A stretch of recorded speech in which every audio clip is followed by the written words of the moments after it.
Now, page 4. So blinded by political hatred of Donald Trump that they cannot act as an American.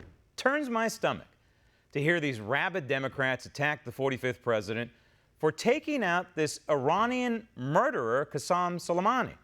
Truly makes me ill to listen to these people despicably politicizing a U.S. national security victory. And it is a victory. Radicals like Rashida Tlaib and Ilhan Omar are leading this myopic attack on the Trump effort to protect their freedom and their liberty. How ironic.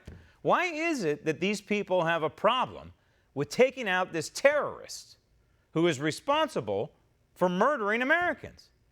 Is it ostensibly because of the Constitution, or is it because of something else? Something more sinister, something political?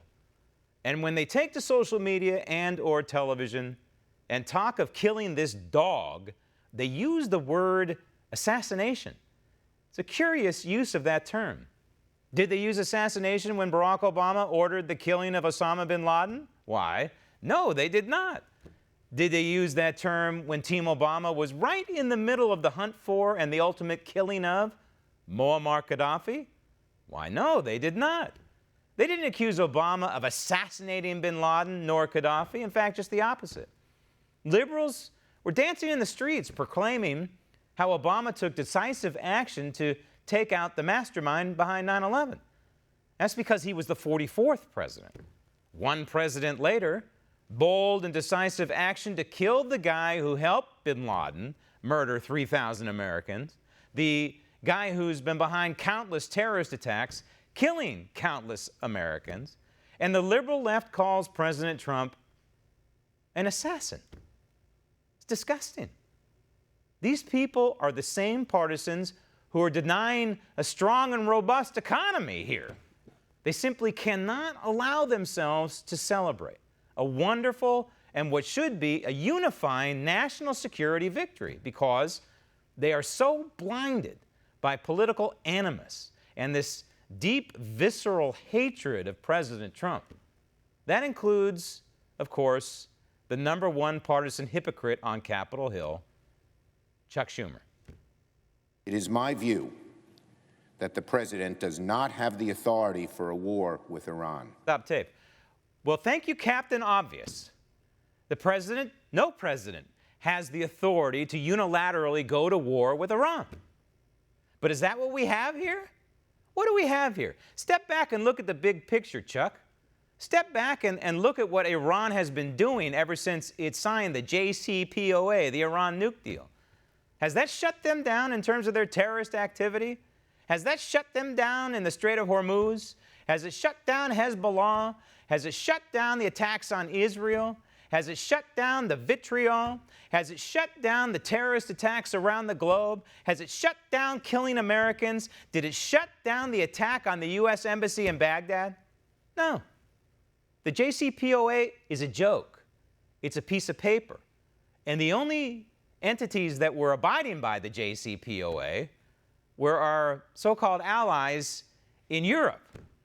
And in the end, I think they're going to pay a heavy price for that. Be that as it may, the bottom line is, look at what Iran has been doing.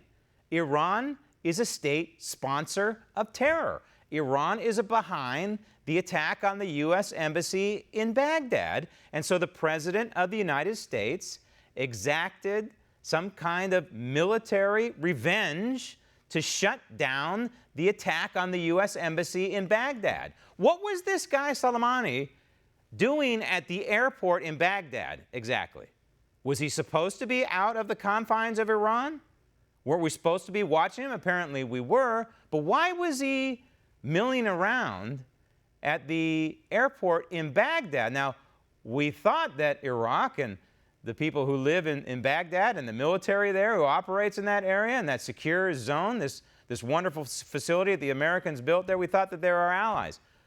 Why is the lead terrorist in Iran in Iraq at the airport in Baghdad? Why is that, Chuck? Aren't you kind of interested in why he's there and what it means to national security for our guys on the ground in Iraq? I am. But Iran continues to attack, and attack. And so they try to breach our embassy in Baghdad, and the President of the United States says, enough. We're not going to have another Benghazi. Shouldn't you be happy about this? Or are you upset that the President did the right thing because politically it's going to hurt you? Politically, it could hurt your guy, and that would be Joe Biden, right? All of this impeachment, this visceral hatred of Donald Trump and what he did to the lead terrorist from Iran, it's all designed to protect your guy, isn't it? We know what you're trying to do with Ukraine and impeachment. You're accusing President Trump of exactly what Joe Biden is guilty of.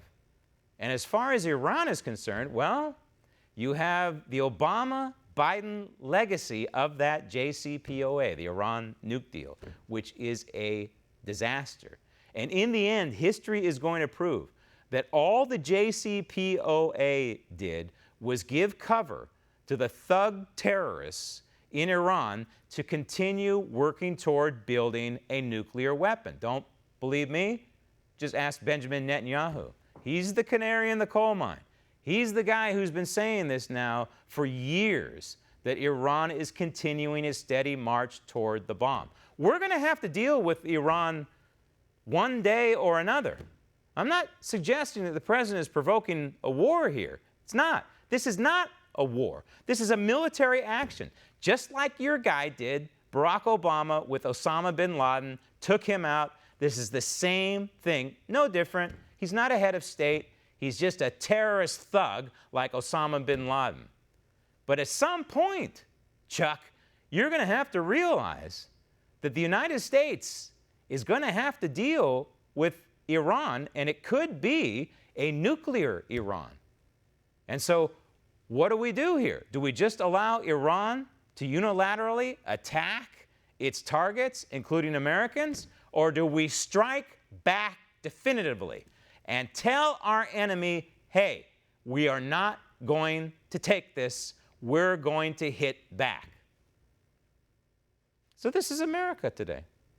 Democrats like Schumer know that taking out this terrorist was the right thing to do. However, their hatred for President Trump overrides common sense, national security, and national pride. They simply cannot bring themselves to say, hey, President Trump, nice job. Thank you for keeping us safe. Want to see more videos like this? Click on the link below and subscribe to One American News on YouTube, and call your cable provider and kindly demand that One American News is added to your lineup. Call and subscribe today.